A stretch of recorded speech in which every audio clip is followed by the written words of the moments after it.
હાલોલના તાજપુરા યાત્રાધામ ખાતે વૃક્ષારોપણ કાર્યક્રમ યોજાયો। મુખ્યમંત્રી ભૂપેન્દ્ર પટેલની ઉપસ્થિતિમાં 25,000 ઔષધીય વૃક્ષોનું રોપણ કરાયું।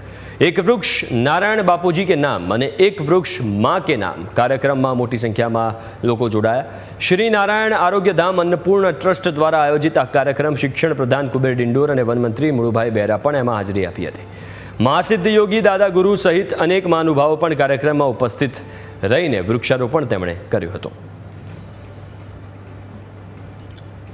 અને આ ટ્રસ્ટે અત્યાર સુધીમાં રેકોર્ડ બ્રેક અલગ 38 પ્રકારના 13,551 વૃક્ષો વાવવાનું પણ કામ કર્યું છે।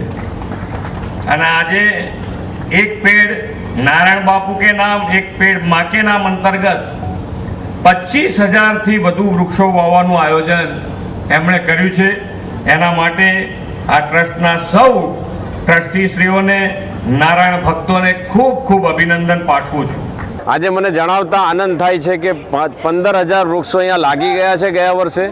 આજે બીજા 25,000 લાગે છે અને આવનારા વર્ષમાં એક વર્ષમાં જેમ એક પેડ માં કે નામ એમ અહીંયા વિરાટ નારાયણ વનમાં એક પેડ 1,00,000 પેડ મહાકાળી કે નામ આપણે કરવા જઈ રહ્યા છે। ત્યારે એમાં મીડિયાના મિત્રો આમાં સહકાર આપે। આવનારા સમયમાં અમારો સંકલ્પ છે એ દાદા ગુરુ પૂરું કરશે।